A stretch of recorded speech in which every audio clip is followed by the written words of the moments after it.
नमस्कार दोस्तों, welcome to PK special classes. PK special classes में आपका स्वागत है दोस्तों। इलाहाबाद हाई कोर्ट का स्टेनो का जो है टाइपिंग स्टार्ट हो चुकी है। आप यहाँ पे देख सकते हैं नोटिस आ चुकी है। 5 रूल इसमें बताए गए हैं, क्या करें और क्या ना करें। चलिए पूरा देखते हैं दोस्तों, क्या नोटिस आई है, क्या नोटिस चिपकाया गया है। प्रत्येक एग्जाम सेंटर पर यह नोटिस चिपकाया गया है।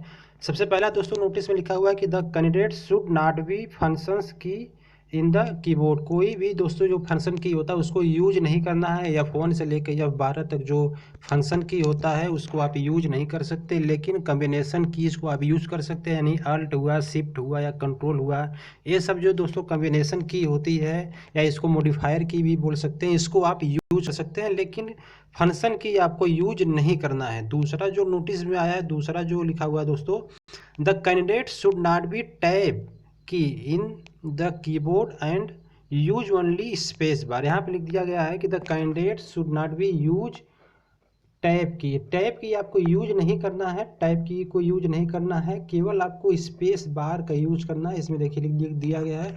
लेकिन बहुत लोगों को यह कन्फ्यूजन है कि जो है क्या कंट्रोल को या अल्ट को यूज कर सकते हैं या नहीं कर सकते। तो दोस्तों इसमें केवल टैप की बात की गई है। टैप की आप यूज नहीं कर सकते, लेकिन स्पेस बार तो इसमें लिखा हुआ है कि यूज कर सकते हैं। उसके साथ फंक्शन की को भी यूज नहीं कर सकते, लेकिन आपको जो कम्बिनेशन की होती है उसको आप यूज कर सकते हैं। उसका इसमें कोई जिक्र नहीं है। जैसे कंट्रोल हुआ या अल्ट हुआ या शिफ्ट हुआ, इसको आप यूज कर सकते हैं। नेक्स्ट दोस्तों देखते हैं, इसमें लिखा हुआ है कि बैक स्पेस इज अलाउड। जैसे मैंने पहले बताया था कि बैक स्पेस अलाउ होगा, आप यूज कर सकते हैं बैक स्पेस का। नेक्स्ट है candidates are advised to retype the passage if you complete once. यदि आप पैसेज को पूरा टाइप कर लिए हो, आपके पास समय बचा है, तो आप उसको रीटाइप कर सकते हो, दोबारा टाइप कर सकते हो। लास्ट नोटिस में लिखा हुआ है कि no auto scrolling is available in the typing test if your typed content exceeded the page side scrolling manually go to through the content. तो दोस्तों इसमें लिखा हुआ है कि यदि मान लीजिए आपका पेज जो पैसेज आप लिख रहे हैं वह पेज पूरा भर जाता है, तो ऑटो आपका जो है, जैसे कि आप MS वर्ड में लिखते हैं, यदि पूरा पेज भर जाता है तो ऑटोमेटिक नेक्स्ट जो है MS वर्ड ओपन हो जाता है। लेकिन इसमें ऐसा नहीं है, आपको मैनुअली करना पड़ेगा। देखिए इसमें लिखा हुआ है कि no auto scrolling is available in the typing test. Typing test में ऑटोमेटिक स्क्रोलिंग नहीं होगी, आपको मैनुअली जाके करना पड़ेगा। कहाँ पे करना पड़ेगा? यहाँ पे लिखा हुआ है कि scrolling manually to go through the content. आपको कंटेंट में जाकर उसको स्क्रोलिंग करना होगा मैनुअली जाके।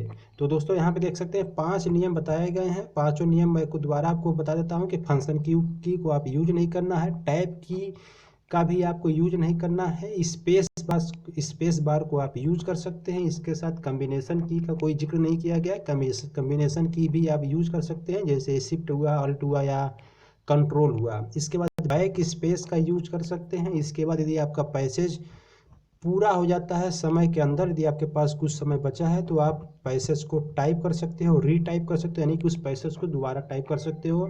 लास्ट में लिखा हुआ है दोस्तों कि यदि आपका पूरा पैसेज भर जाता है, आप स्क्रोलिंग नहीं कर सकते। ऑटोमेटिक स्क्रोलिंग वाला सिस्टम नहीं है, आपको मैनुअली जाके स्क्रोलिंग करना होगा। तो दोस्तों फाइनली उम्मीद करता हूँ वीडियो अच्छा लगा होगा। यदि आपको कोई और कन्फ्यूजन है तो प्लीज़ कमेंट बॉक्स में कमेंट कीजिएगा। बट यही जो है नोटिस अभी चिपकाया गया है एग्जामिनेशन सेंटर पे। अभी दोस्तों स्टेनो का टाइपिंग स्टार्ट हो चुका है। जल्द से 1 बजे फर्स्ट मीटिंग का जो है टाइपिंग समाप्त होगी, तो मैं आपको पूरा का पूरा जो भी कन्फ्यूजन है वो क्लियर कर दूँगा। उम्मीद करता हूँ वीडियो अच्छा लगा, लाइक कीजिएगा, शेयर कीजिएगा, चैनल सब्सक्राइब करके इसी प्रकार से आपको अपडेट मिलता रहेगा। धन्यवाद।